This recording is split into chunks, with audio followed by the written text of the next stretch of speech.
Amin, puji Tuhan, saudara-saudari yang terkasih di dalam Tuhan Yesus Kristus, dimanapun Anda saat ini berada, Anda yang bersama-sama dengan kami kembali di dalam seri Mari Membaca Alkitab.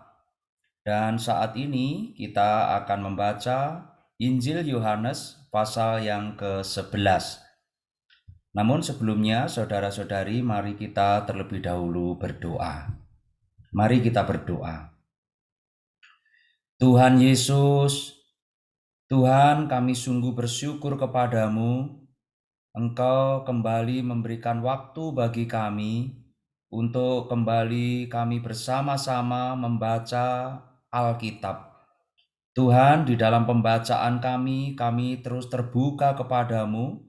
Kami membuka roh, jiwa, pikiran, hati kami terhadap perkataanmu ya Tuhan, dan perkataanmu yang terus menerangi kami, perkataanmu yang terus menuntun kami, menyingkapkan setiap selubung kami, sehingga kami mendapatkan Dikau sebagai roh hikmat dan wahyu yang terus menerangi mata hati kami, sehingga kami semakin menjadi orang-orang yang semakin cinta Tuhan, menjadi orang-orang yang semakin mengasihi Tuhan, terlebih mengasihi perkataan Tuhan. Tuhan Yesus, di dalam namamu kami sudah berdoa dan bersyukur. Amin. Amin. Puji Tuhan, kita membaca Injil Yohanes pasal yang ke-11. Amin. Di dalam pasal yang ke-11 ini ada satu poin yang penting, yaitu tentang keperluan orang mati, yaitu kebangkitan hayat. Keperluan orang mati, kebangkitan hayat. Amin. Poin A, orang mati dan keperluannya. Ada seorang yang sedang sakit, namanya Lazarus dari Betania, desa Maria dan saudaranya Marta. Maria adalah perempuan yang pernah meminyaki kaki Tuhan dengan minyak mur dan menyekanya dengan rambutnya. Lazarus yang sakit itu adalah saudaranya. Kedua perempuan itu pun mengirim kabar kepada Yesus. Tuhan, dia yang engkau kasihi sakit. Tetapi ketika Yesus mendengar kabar itu, ia berkata, penyakit itu tidak akan membawa kematian, tetapi akan menyatakan kemuliaan Allah, supaya melalui penyakit itu Anak Allah dimuliakan. Poin B, halangan dari konsepsi manusia. Yesus memang mengasihi Marta dan saudaranya dan Lazarus. Namun setelah didengarnya bahwa Lazarus sakit, ia sengaja tinggal 2 hari lagi di tempat ia berada. Tetapi sesudah itu ia berkata kepada murid-muridnya, mari kita kembali lagi ke Yudea. Murid-murid itu berkata kepadanya, Rabi, baru-baru ini orang Yahudi mencoba melempari engkau. Masih maukah engkau kembali ke sana? Jawab Yesus, bukankah ada 12 jam dalam satu hari? Siapa yang berjalan pada siang hari, kakinya tidak terantuk, karena ia melihat terang dunia ini. Tetapi jikalau seseorang berjalan pada malam hari, kakinya terantuk, karena tidak ada terang di dalam dirinya. Demikianlah perkataannya. Dan sesudah itu ia berkata kepada mereka, Lazarus saudara kita telah tertidur, tetapi aku pergi ke sana untuk membangunkan dia dari tidurnya. Lalu kata murid-murid itu kepadanya, Tuhan, jikalau ia tertidur, ia akan sembuh. Tetapi sebenarnya Yesus berbicara tentang kematian Lazarus. Sedangkan sangka mereka, Yesus berkata tentang tertidur dalam arti biasa. Karena itu Yesus berkata dengan terus terang, Lazarus sudah mati. Tetapi aku bersukacita, aku tidak hadir pada waktu itu. Sebab demikian lebih baik bagimu, supaya kamu dapat percaya. Marilah kita pergi sekarang kepadanya.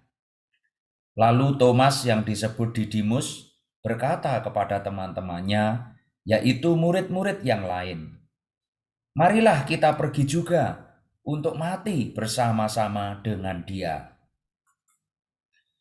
Ketika Yesus tiba, didapatinya Lazarus telah 4 hari berbaring di dalam kubur. Betania terletak dekat Yerusalem, kira-kira 3 kilometer jauhnya. Di situ banyak orang Yahudi telah datang kepada Marta dan Maria untuk menghibur mereka, berhubung dengan kematian saudaranya. Ketika Marta mendengar bahwa Yesus datang, ia pergi mendapatkannya, tetapi Maria tinggal di rumah. Lalu kata Marta kepada Yesus, Tuhan, sekiranya Engkau ada di sini, saudaraku pasti tidak mati. Tetapi sekarang pun aku tahu bahwa Allah akan memberikan kepadamu segala sesuatu yang engkau minta kepadanya. Kata Yesus kepada Marta, saudaramu akan bangkit. Kata Marta kepadanya, aku tahu bahwa ia akan bangkit pada waktu orang-orang bangkit pada akhir zaman. Jawab Yesus kepadanya, akulah kebangkitan dan hidup. Siapa saja yang percaya kepadaku, ia akan hidup walaupun ia sudah mati. Dan setiap orang yang hidup dan yang percaya kepadaku tidak akan mati selama-lamanya. Percayakah engkau akan hal ini? Jawab Marta, ya Tuhan, aku percaya bahwa engkaulah Mesias, Anak Allah yang akan datang ke dalam dunia. Sesudah berkata demikian, ia pergi memanggil saudaranya Maria dan berbisik kepadanya, Guru ada di sana dan ia memanggil engkau. Mendengar itu Maria segera bangkit lalu pergi mendapatkan Yesus. Tetapi waktu itu Yesus belum sampai di desa itu. Ia masih berada di tempat Marta menjumpai dia. Ketika orang-orang Yahudi yang bersama-sama dengan Marta di rumah itu untuk menghiburnya melihat bahwa Maria segera bangkit dan pergi keluar, mereka mengikutinya. Karena mereka menyangka bahwa ia pergi ke kubur untuk meratap di situ. Setibanya Maria di tempat Yesus berada dan melihat dia, sujudlah ia di depan kakinya dan berkata kepadanya, Tuhan, sekiranya engkau ada di sini, saudaraku pasti tidak mati. Ketika Yesus melihat Maria menangis dan juga orang-orang Yahudi yang datang bersama-sama dia, maka sedihlah hatinya. Ia sangat terharu dan berkata, "Di manakah kamu baringkan dia?" Jawab mereka, "Tuhan, marilah dan lihatlah." Lalu menangislah Yesus. Ketika kata orang-orang Yahudi, "Lihatlah, ia sungguh mengasihi dia." Tetapi beberapa orang di antaranya berkata, "Ia yang memelekkan mata orang buta, tidak sanggupkah ia bertindak sehingga orang ini tidak mati?" Yesus sekali lagi sangat terharu, lalu pergi ke kubur itu. Kubur itu adalah sebuah gua yang ditutup dengan batu. Kata Yesus, "Angkat batu itu." Marta, saudara orang yang meninggal itu, berkata kepadanya, "Tuhan, ia sudah berbau sebab sudah 4 hari ia mati." Jawab Yesus, "Bukankah sudah kukatakan kepadamu, jikalau engkau percaya, engkau akan melihat kemuliaan Allah." Poin C, kebangkitan hayat. Mereka pun mengangkat batu itu. Lalu Yesus menengadah ke atas dan berkata, "Bapa, aku mengucap syukur kepadamu, karena engkau telah mendengarkan aku. Aku tahu bahwa engkau selalu mendengarkan aku. Tetapi oleh karena orang banyak yang berdiri di sini mengelilingi aku mengatakannya, supaya mereka percaya bahwa engkaulah yang telah mengutus aku." Sesudah berkata demikian, berserulah ia dengan suara keras, "Lazarus, marilah keluar." Orang yang telah mati itu datang keluar. Kaki dan tangannya masih terikat dengan kain kafan, dan mukanya tertutup dengan kain peluh. Kata Yesus kepada mereka, "Bukalah kain-kain itu, dan biarkan ia pergi."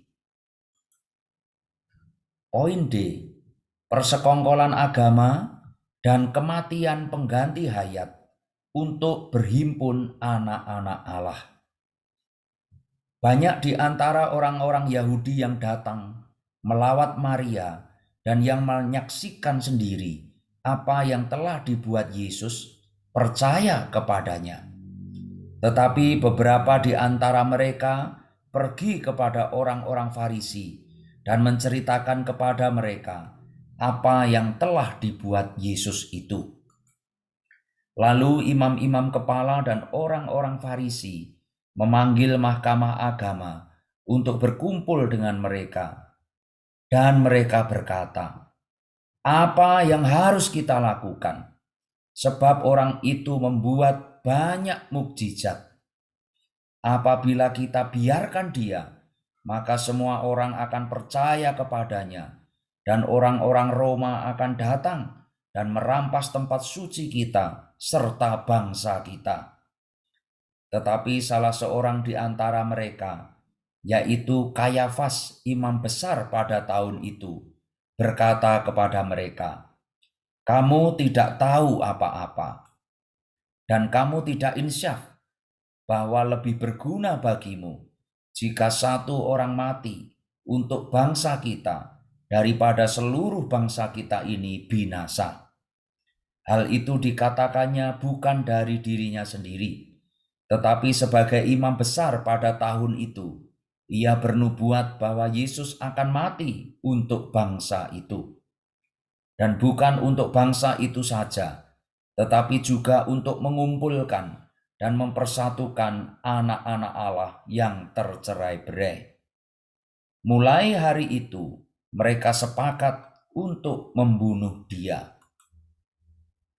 Karena itu, Yesus tidak tampil lagi di depan umum di antara orang-orang Yahudi, tetapi ia berangkat dari situ ke daerah dekat padang gurun, ke sebuah kota yang bernama Efraim, dan di situ ia tinggal bersama-sama murid-muridnya. Pada waktu itu, hari raya Paskah orang Yahudi sudah dekat, dan banyak orang dari negeri itu berangkat ke Yerusalem untuk menyucikan diri sebelum Paskah itu. Mereka mencari Yesus dan sambil berdiri di dalam bait Allah, mereka berkata seorang kepada yang lain, "Bagaimana pendapatmu? Akan datang jugakah ia ke pesta?" Sementara itu imam-imam kepala dan orang-orang Farisi telah memberikan perintah supaya setiap orang yang tahu di mana dia berada memberitahukannya, agar mereka dapat menangkap dia. Amin. Puji Tuhan, saudara-saudari yang terkasih. Demikian pembacaan kita saat ini, dan kita akan bertemu kembali di dalam pembacaan pasal yang berikutnya. Tuhan Yesus memberkati saudara-saudari semua, dimanapun saudara-saudari berada. Tuhan Yesus memberkati Anda semua. Haleluya. Amin.